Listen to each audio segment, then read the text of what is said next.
Y nos preparamos entonces para recibir al disertante principal de la jornada. Es momento entonces de utilizar sus dispositivos de traducción. A quien vamos a presentar a continuación es un referente en el campo de la inteligencia artificial aplicada a la computación de alto rendimiento.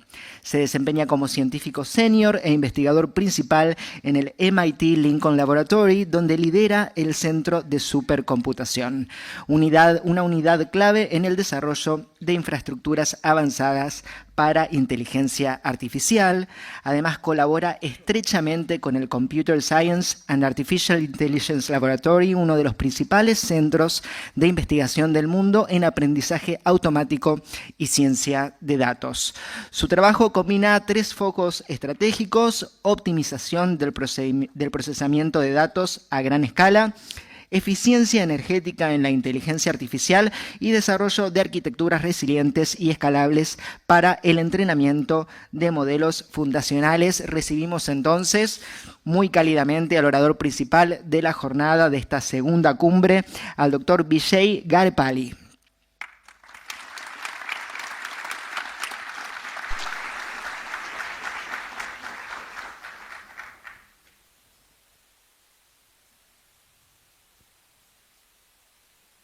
Un momento.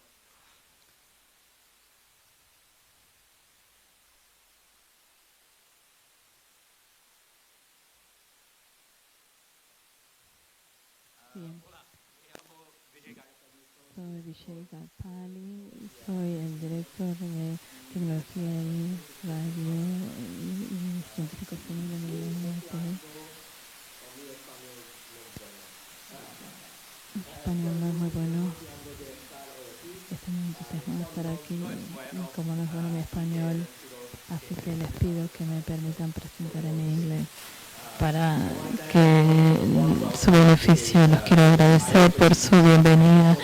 Estoy muy abierto y estoy muy contento de ver tantas aplicaciones. Yo quiero hablar hoy porque hay mucho para hablar y quiero descubrir un poco de por qué la inteligencia artificial o generativa es un problema para la energía o la electricidad y qué cosas podemos hacer para abordar. Y yo quiero empezar con un pequeño ejemplo. Tengo un hijo que está en Buenos Aires ahora, tiene 5 años, está aprendiendo a leer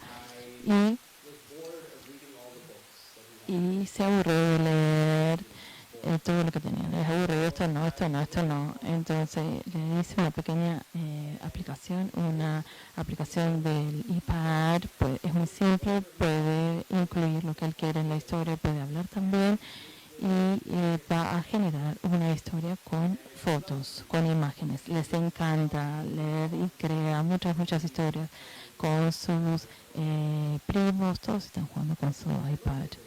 Pero yo como investigador me di cuenta que cada vez que aprieta ese botón azul está usando tanta energía como todo el iPad.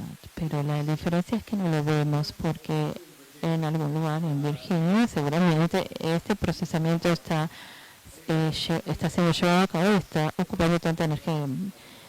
Y ese botón tiene 5 grados de dióxido de carbono que se emite en el ambiente. Entonces lo pensé o me di cuenta que el costo encubierto de la IA está muy escondido y entonces me hace pensar más cómo podemos hacerlo más eficiente, cómo podemos no detener el progreso de la IA porque hay mucho bueno por delante, pero cómo podemos ser más cuidadosos respecto de cómo usar esa tecnología. Entonces hoy quería hablar rápidamente de la energía de la inteligencia artificial en el ambiente y cómo podemos mejorar esta afectación en el ambiente.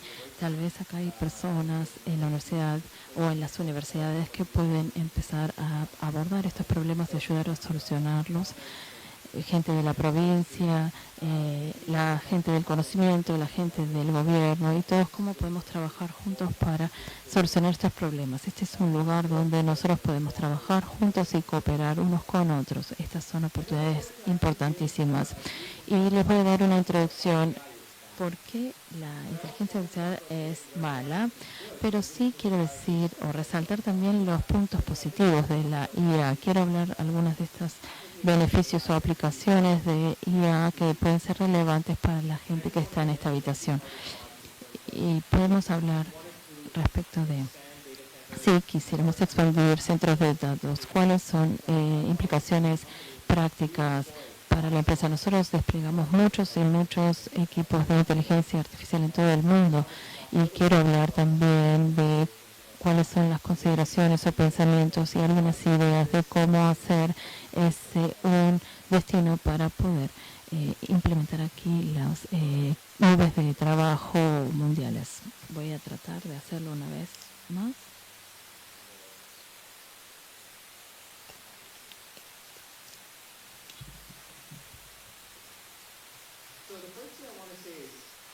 Lo que quiero decir, hay un problema principal. Si ustedes quieren ser una persona con mucha inteligencia artificial, el cuello de botella es la electricidad y la disponibilidad de energía para que estas nubes puedan subirse.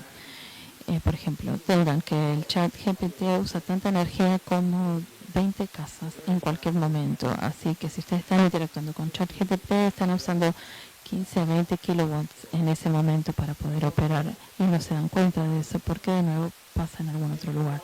Pero si ustedes quieren buscar más soluciones de inteligencia artificial, van a tener que tener más acceso a la computación y sin acceso a la computación no van a poder expandir esa tecnología aún más. Los módulos más grandes llevan 10 miles de horas por mes en el uso del GPU, muchas horas de uso de GPU para poder tener acceso. Y para tener acceso tenemos muchos costos de capital. Los GPU cuestan muchísimo dinero. Necesitamos millones y millones de dólares para tener acceso. Entonces, estas son áreas donde queremos que las personas piensen respecto. Es fantasioso, queremos usar la inteligencia artificial, pero tenemos el costo de la infraestructura. Entonces no es solo costoso, sino que es difícil de mantener y de construir. Así que me gusta recordarles a la gente todo esto desde el principio. Y el costo y el progreso está pasando muy rápidamente. Voy a hablar de algunos detalles más adelante. Pero algunas anécdotas que pueden escuchar por ahí, las demandas de energía asociadas con la inteligencia artificial están subiendo 1/3 cada año, 33% más cada año, o sea que se duplican cada 2 años. La energía que se necesita para sostener los módulos más grandes se duplica cada 3 meses. Vemos una duplicación de la energía. Ahora necesito 10.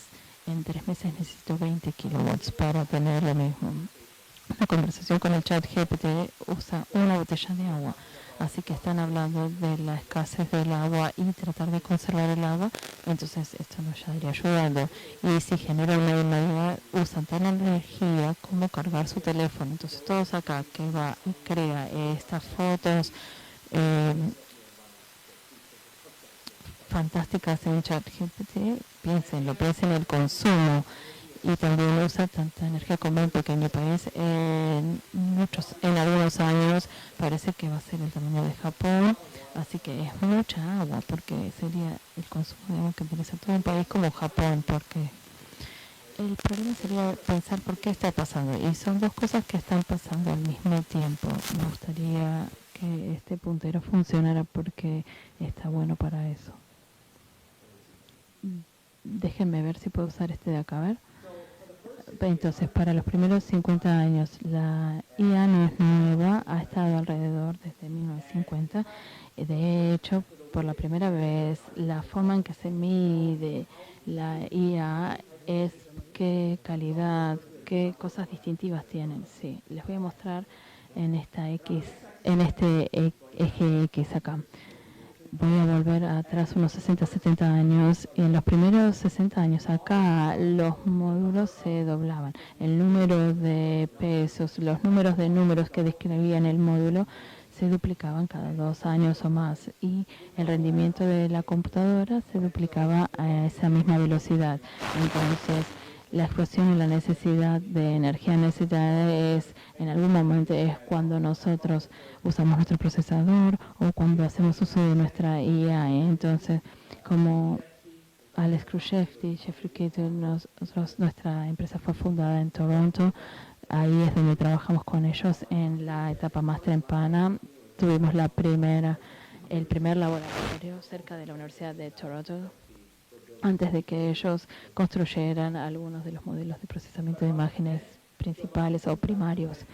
En 2020, la duplicación de tiempo de los modelos aumentaban en la pendiente porque se duplicaban cada 6 meses, entonces se progresa cada vez más rápido y con eso también no hemos mejorado el rendimiento de las computadoras porque sí necesitábamos sistemas cada vez más grandes para poder llegar a esta escala de procesamiento. Y también eso lleva a un costo, gastos. Y estos son estimativos, viendo los módulos más grandes, cuánto dinero necesitamos ver y ven la tendencia. No sabemos el GPT-4. Acá no lo podemos estimar, pero GPT-4 cuesta $100 millones. Y desde que aparece algo así, no sé. Pero no estamos tan seguros cuánto podemos confiar los números que aparecen, unos 5 millones, pero están por ahí armándose, pero ven que el ranking o el uso, mientras más dinero se gaste o se invierta, mejor va a ser el modelo que obtengamos. Y esta tendencia tiende a continuar. Y por todo esto hemos visto una demanda rampante para los centros de datos.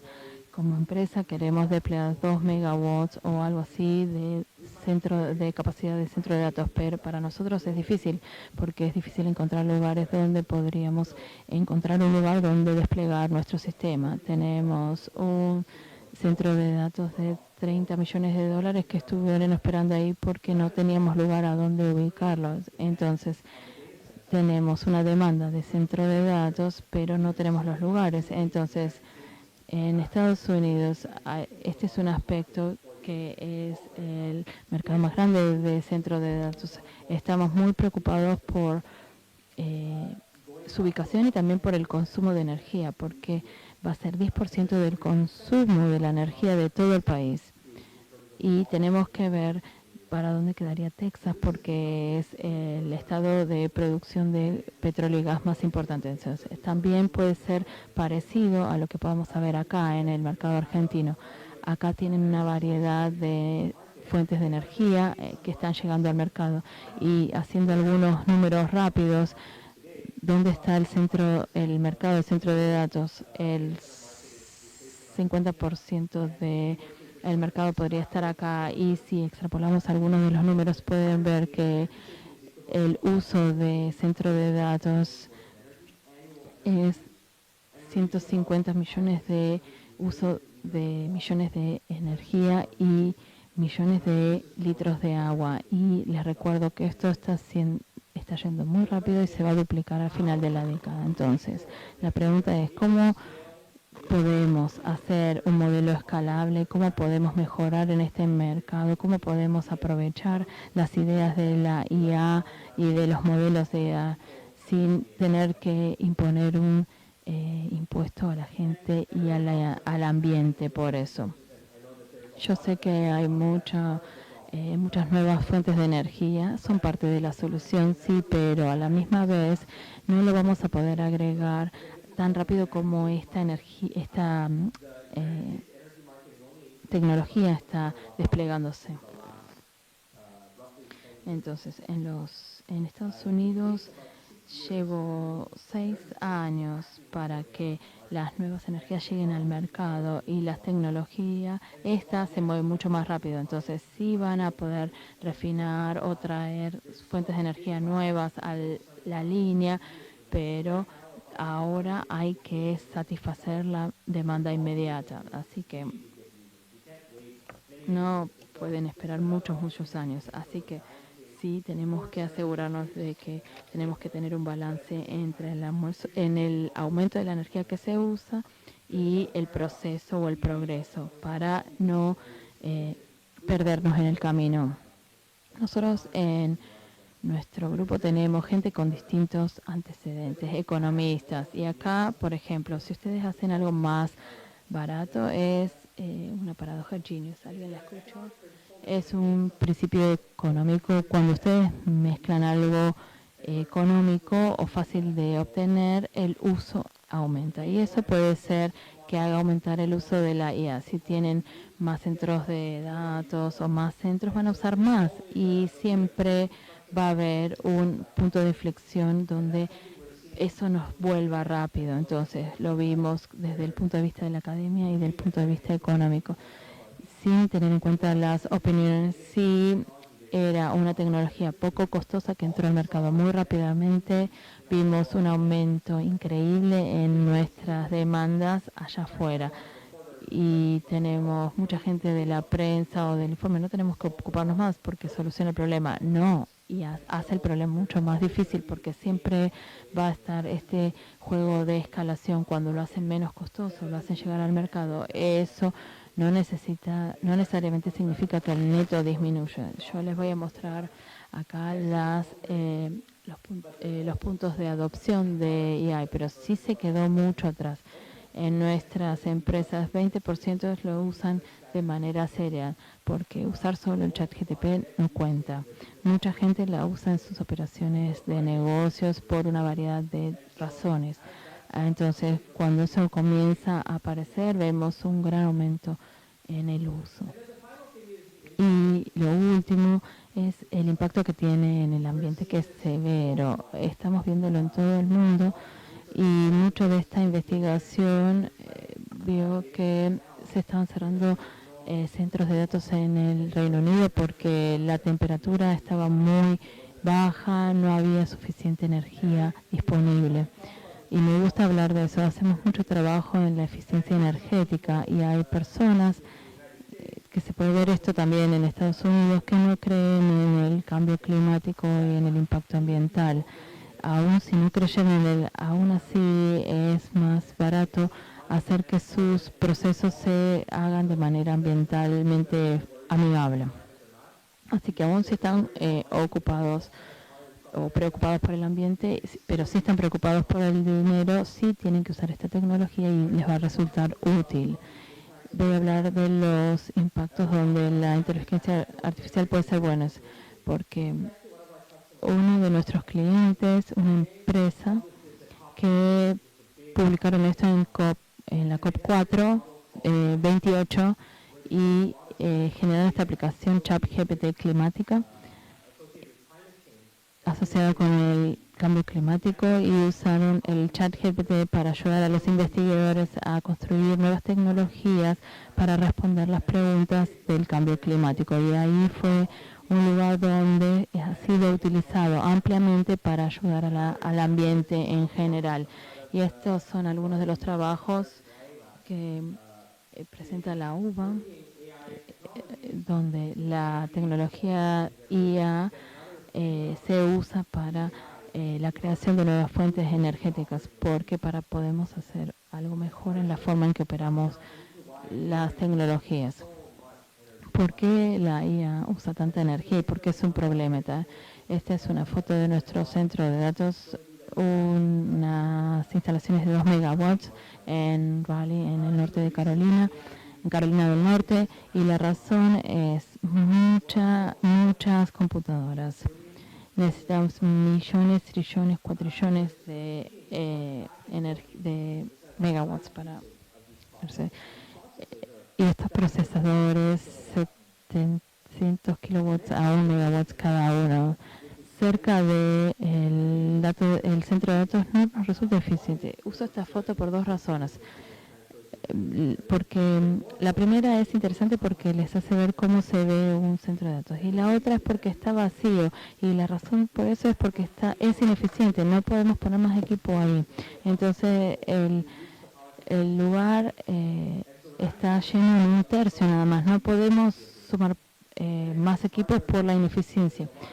También tenemos el uso del hardware tenemos distintas discusiones con los distintos procesadores, pero como está hoy, el hardware es muy costoso desde el punto de vista de la utilización de energía. La IA no es algo que se hace una vez y listo, sino que hay que hacer varios tiros o varias repeticiones para lograr. Entonces, eso usa mucha energía cada vez que lo usamos. Y acá esta es la pregunta. Se cuenta la experimentación repetitiva como para obtener el resultado o para formar la opinión, y hay muchas otras cosas que están acá y que debemos anticiparnos para mostrar cuáles son los resultados de las investigaciones. Que esto sí les muestra lo que es un centro de datos. Usualmente es un edificio muy feo, sin ventanas, con mucho aire acondicionado y muchos cables. Y adentro tienen la computadora en sí, bien todos los equipos de computación, también tienen mucho equipo de refrigeración, mucho aire acondicionado, pueden tener bucles de agua y pérdida de agua también por la refrigeración, que puede ser por aire o por agua, y que luego entonces ese agua se evapora.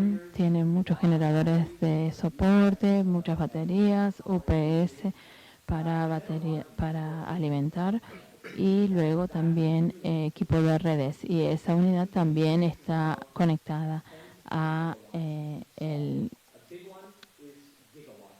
tenemos el más grande, gigawatts, que son cientos de miles de personas usando datos o energía en un solo lugar, y son 5 veces más que cualquier edificio comercial por metro cuadrado de espacio. Entonces, dentro del centro de datos, un tercio de la energía va solo para refrigerar el centro de datos. No nos está ayudando a resolver su problema, es solo para mantener refrigerados los chips. Entonces, acá, por ejemplo, tendríamos en el acondicionamiento la oportunidad, porque si estamos en un lugar más seco, entonces la energía necesaria para el acondicionamiento sería menor. Si vemos a la IA en sí, hay distintas fases distintivas que siguen cuando construyen una solución de IA. La primera es el desarrollo del modelo, una experimentación repetitiva de cómo lo hago, dónde pongo, qué tipo de modelo debo usar. Debo usar un modelo de idioma general o un modelo de aprendizaje automático. Y el resto es todo el proceso de la computación y determinar los parámetros, cuáles son los valores de los números de las matrices que representan ese modelo, que me van a ayudar a crear un chiste divertido o fotos de perros, gatos. Si toman ese modelo y lo ponen dentro de una computadora y permiten que todos los usen y que interactúen con eso. Cuando ven el número de veces que esto se realice, el desarrollo del modelo se hace una vez. Entonces, puede usar mucha energía, pero solo pasa una vez. Ustedes tienen distintos candidatos que están intentándolo y que lo piensan, y se hace algunas veces, pero si hablamos con gente que trabaja en estos lugares de inteligencia artificial abierta o centros de inteligencia artificial, tratan de ver este lado. Por unidad, la energía que se usa es poco comparado con cuando se hacen las capacitaciones, pero en práctica, como está siendo usado por muchas personas en todo el mundo, muchas transacciones al día, esa energía puede ser en el ciclo de vida 70% va a la parte interna del proceso más que en la parte externa. Y cuando empecé supuse que este era el problema, pero está en la parte de la inferencia de adentro. Así que tengo que tener números y matemáticas en mi presentación, pero si ustedes ven una situación de capacitación, estamos dando cientos millones inferencias. Y si piensan en el chat GPT, tienen 5 millones de usuarios al día. Cada 5 días tienen una inferencia para ese chat GPT. Entonces, desde una perspectiva diferente, si hablo de horas, kilowatts o gigawatts hour, hora. La diferencia es qué significa desde una perspectiva práctica. Algunas estadísticas que quiero mostrarles.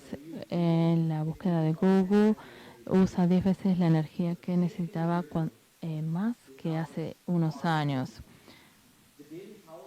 La alimentación diaria de ChatGPT es enorme también, y en Estados Unidos nosotros no somos eficientes respecto del uso de la energía. Sí, somos mucho peor que en otros países. Una conversación de ChatGPT puede usar 3 o 4 botellas de agua, y eso es un montón de agua. Agua de buena calidad que ingresa en estos sistemas. Y hay muchas investigaciones fuera de MIT, de radio, y gente que está buscando o mirando esto con atención.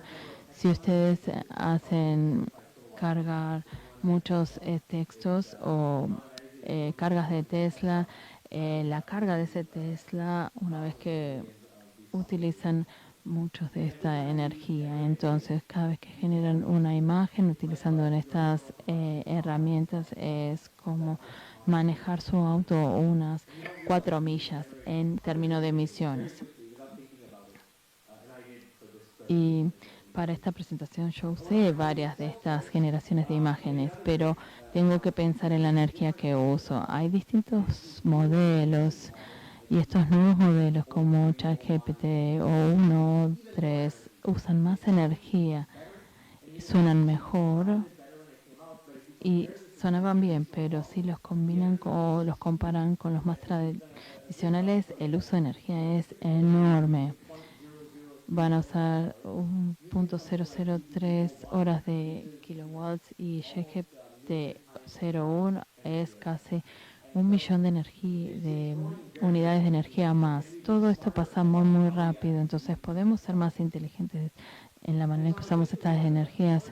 Yo creo que lo primero que tenemos que hacer, si tenemos esperanza de abordar este problema, es ser transparentes. Algunos en esta audiencia están familiarizados con esto, y tal vez algunos no están familiarizados con el impacto.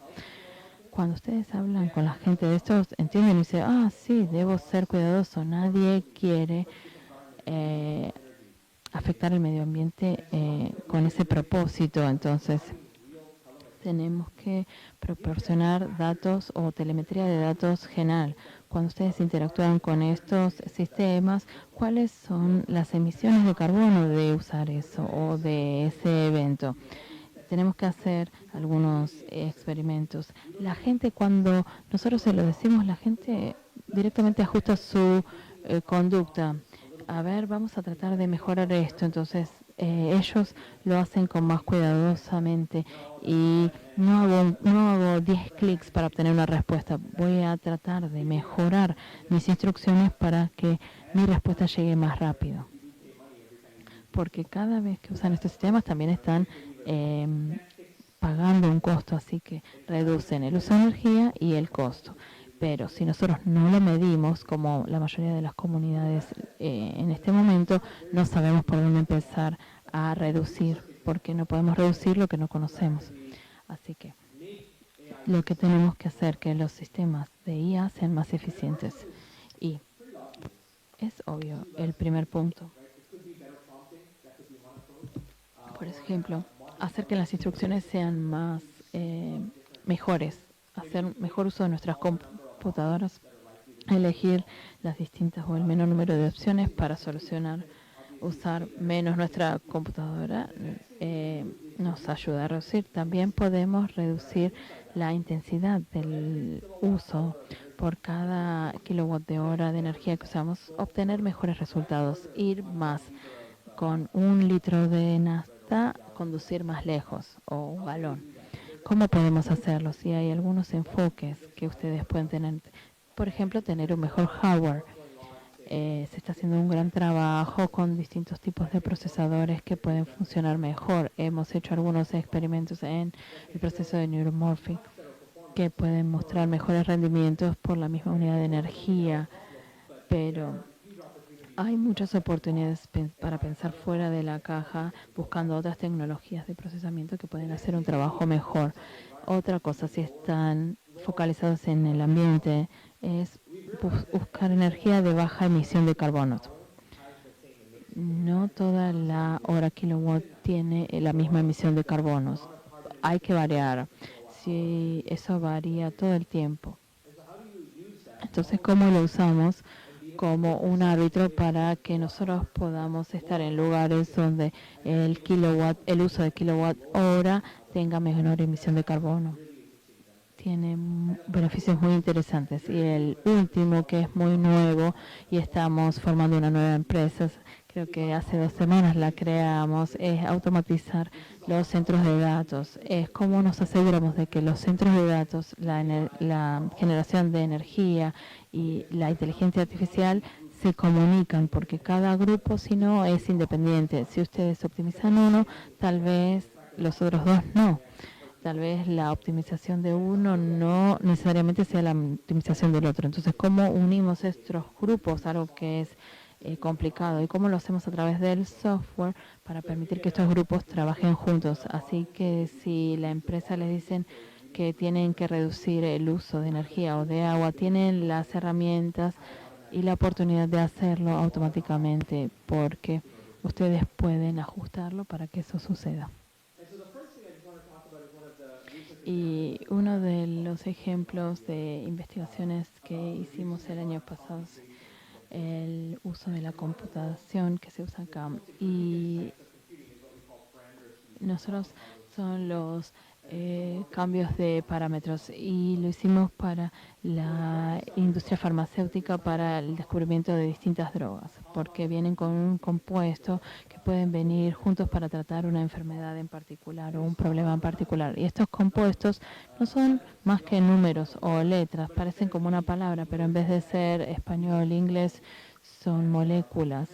Y hay propiedades físicas y químicas que les permiten conectar o desconectar, si ustedes quieren. Si alguien se acuerda de nuestras clases de la escuela de química, que yo me he olvidado, lo que la gente hace es toma todas las combinaciones y las hace correr en el sistema, pero sabemos que solo algunos químicos van a aparecer, así que puedo hacer miles de investigaciones y van a obtener dos. Si 998 de los tiros se desperdiciaron porque no me ayudaron a resolver mi problema.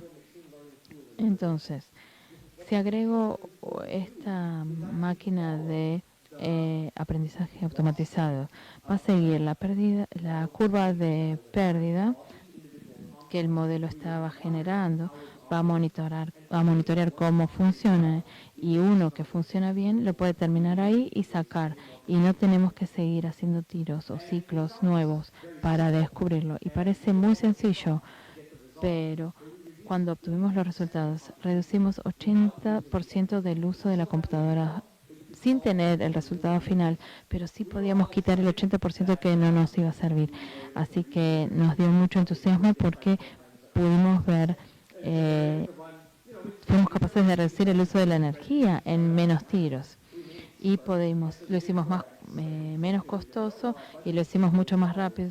El presupuesto era el mismo, pero yo me ahorro dinero y ese dinero lo uso para invertir o para seguir, porque es muy bueno ser eficiente a medida que en el proceso, porque nos ayuda a poder hacer más experimentos. Otra cosa de la que quiero hablar es reducir la intensidad del uso de la energía. Esta tecnología es fantástica, pero usa mucha energía. Nosotros tenemos que reducir la cantidad de energía que ingresa en nuestros sistemas para reducir el consumo de energía. Este es una investigación de 1 año y vimos que pudimos reducir el consumo de energía en el centro de datos de un 15 a 20% con un cambio que hicimos.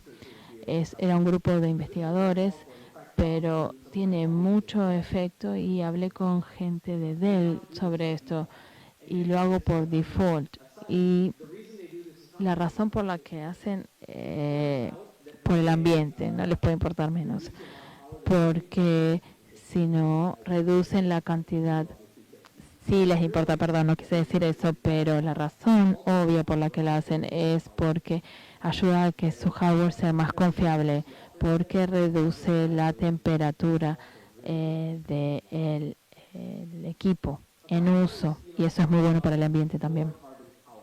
También quiero hablar de la potencia de la menor emisión de carbono. La energía que ustedes utilizan va a tener una mezcla de energías, potencia que viene de distintas fuentes y tienen todas emisiones de carbono individuales. A veces, si están alimentadas por energía solar, a la noche nos sirve, o entonces tengo que hacer mucho trabajo durante el día, o si tengo energía eólica y no hay viento. Así que estas variaciones en la emisión de carbono también relacionado con la energía. Recuerden también que la energía es lo que necesitamos para que la computadora funcione. Entonces, nosotros tenemos que reemplazar algunos modelos con modelos más pequeños por su capacidad y vemos que la emisión de carbono se reduce sin casi reducción en la calidad de los datos que la gente obtiene. Entonces, lo que le dijimos al chat GPT que hiciera es que nos diera una respuesta corta cuando hay un uso intenso de carbono, y chat GPT nos dio una respuesta corta y ustedes tienen que hacer lo que creen correcto. Entonces, ese pequeño truco, reducir no solo el uso de energía, sino también la emisión de carbono en un 80% sin cambiar el resultado o la calidad del resultado. Así que antes de generalizar eso, esto se trata de hacer que el ambiente llegue en nuestro software. El software nuestro no tiene conciencia del ambiente, así que tenemos que hacer que el software sea más consciente del ambiente. Tal vez el precio de energía es más alto o depende de la demanda, o tal vez la emisión de carbono, pero cualquiera de estas cosas nosotros necesitamos hacer que nuestro software sea más inteligente en la forma en que opera, de manera que opere más inteligentemente, porque IA no es parte del ambiente. Y el ejemplo final que quiero dar es la optimización de la investigación de los centros de investigación, y es acerca de usar el aprendizaje automatizado para ayudar a la operación de la IA, donde tomamos por ejemplo, información del ambiente. ¿Cuál es la temperatura ambiente? Porque la refrigeración depende mucho de eso. ¿Cuántas tareas tengo? ¿Cuánto uso tengo en mi sistema? Y tengo estas agencias de refuerzo para que vayan a ajustar el aire acondicionado, las baterías, la nube de trabajo, ajustes durante todo el día para hacerlo más eficiente, para dar como resultado un menor uso de energía o una menor emisión de carbono. Porque esto es como una gratificación que le damos al sistema. Ahorramos dinero, ahorramos agua. Entonces, esa línea es la cantidad de consumo de agua en del centro de datos antes. Y la línea roja es una vez que aplicamos los distintos ajustes. Y en este centro de datos ahorramos casi 200 litros de agua. Entonces, el costo de la energía subió, pero es porque los aire acondicionados estaban operando de otra manera. Entonces tenemos que ver cómo se optimiza uno de los lugares para qué hacer. Le dimos una vista de la operación del centro de datos y podíamos hacer los cambios teniendo en cuenta las necesidades cambiantes. Por ejemplo, desde la tarde hasta las 2 de la tarde tenemos más costo de energía. Bueno, entonces vemos ahí, o recortamos el uso de agua, recortamos la emisión de carbono. Entonces tienen que ver ustedes cómo pueden responder y ajustar la operación de su centro de datos. Espero que no haya sido muy denso y déjenme continuar y concluir aquí.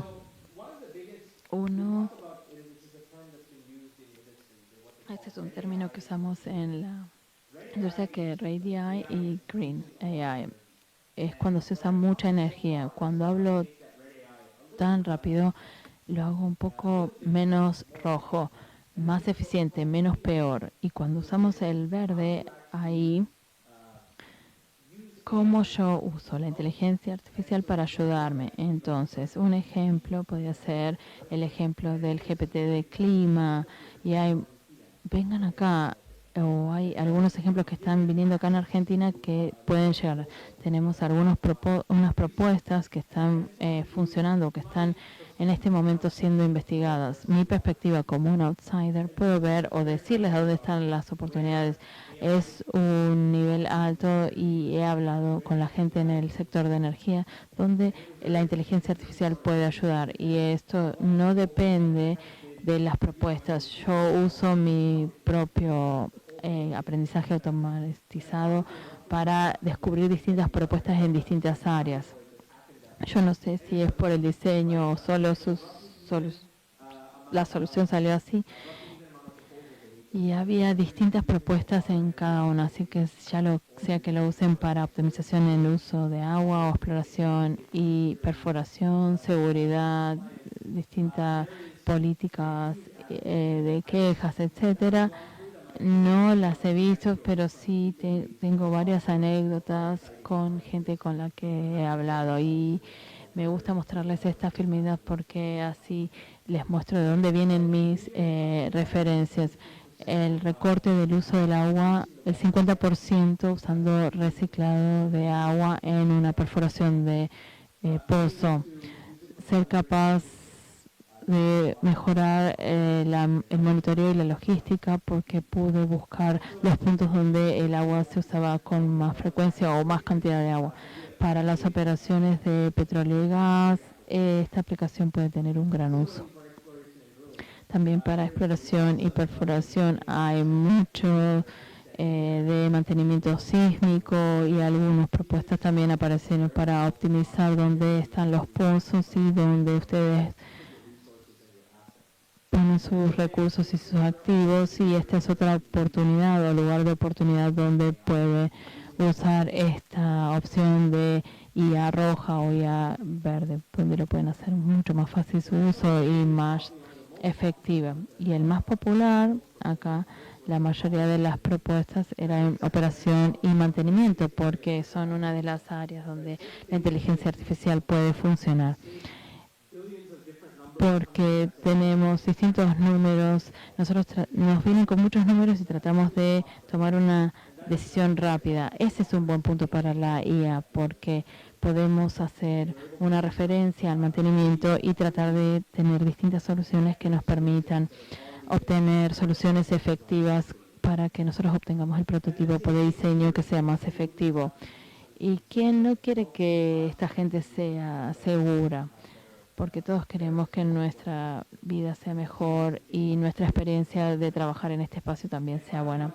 Y finalmente, esto me da risa. Yo acá veo muchos procesos de negocio. Me va a ayudar a encontrar otro lugar para ir y hablar de seguridad, pero también en toma de decisiones de políticas o quejas. Este es un aspecto de la IA que no se considera mucho, porque no... Nosotros queremos basar nuestras reglas y reglamentaciones en datos, no en anécdotas. Así que con eso yo quiero terminar con algunos pensamientos respecto de mi experiencia como una empresa de una nube de computación que está construyendo lugares. Si ustedes quieren atraer las empresas que están afuera, son algunos de los criterios que nosotros buscamos, y creo que cubrimos tengan una infraestructura de poder confiable, bajo costos, fuentes de energía renovables, también actividad de redes, de generación de redes, de conexión, es lo que se está buscando. También conectividad de red, alta capacidad de fibra y redundancia.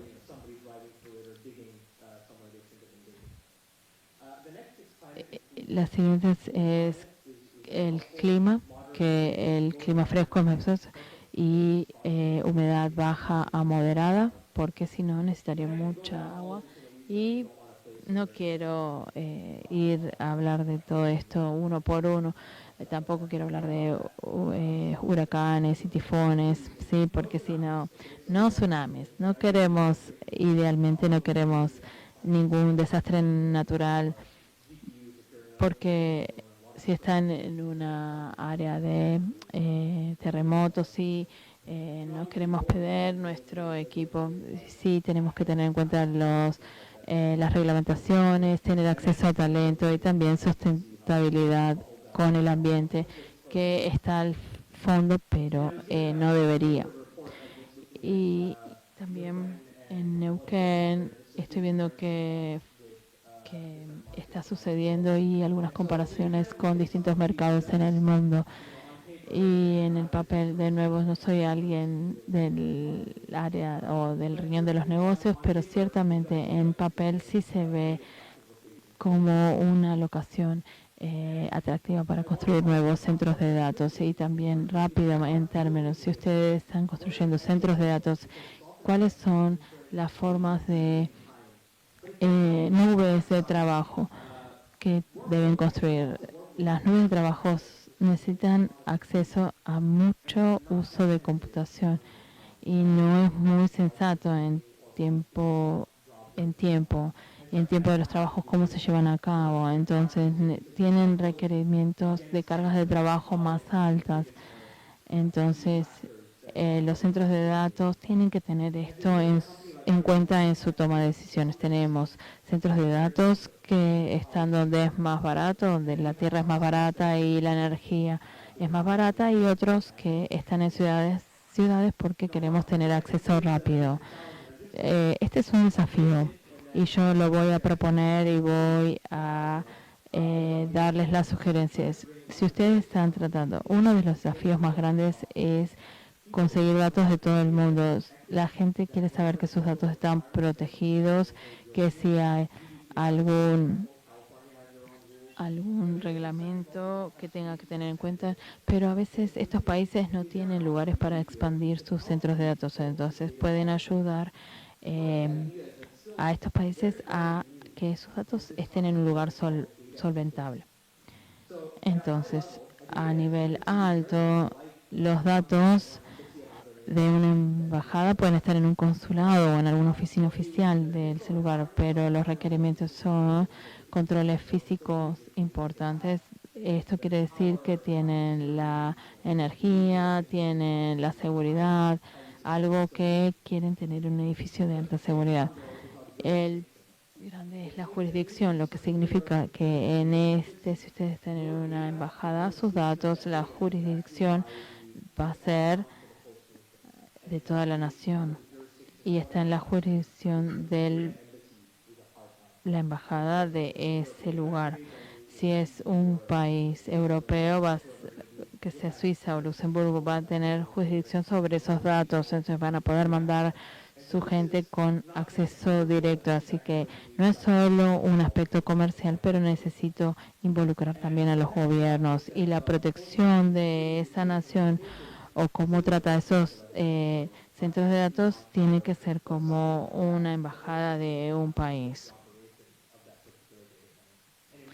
Y en muchos casos puede haber gente local trabajando en esos lugares, pero también va a estar gente de ese país trabajando en ese centro de datos porque es el país, gente del país dueño. Así que es otra avenida para evitar que esta soberanía de los datos, si ustedes tienen muchas personas, 5 millones de personas, hay muchos datos o capacidad de datos que necesitemos, el poder, la energía, la alimentación, la electricidad puede ser mucho mayor. Y cómo traemos gente de otros países para que tengan sus centros de datos acá. Por ejemplo, la Unión Europea sería un buen momento, un buen lugar para empezar porque tiene limitaciones. Y esto no es algo que yo inventé mientras estaba durmiendo o soñé. Todos estos sitios son muy nuevos. Hay algunos marcos que existen de Luxemburgo y Bahrein, en India también, que se crearon y están empezando a funcionar en términos de cuáles serían los requerimientos legales para un centro de datos extranjeros. Creo que ya me pasé del tiempo. Yo quiero agradecerles a todos. Ha sido una oportunidad fantástica, también una oportunidad para que yo aprenda y ver cuáles son las barreras y las paredes que tenemos. No duden en contactarme. Muchísimas gracias por la invitación y por la hospitalidad fantástica. No me quiero volver mañana, pero muchísimas gracias.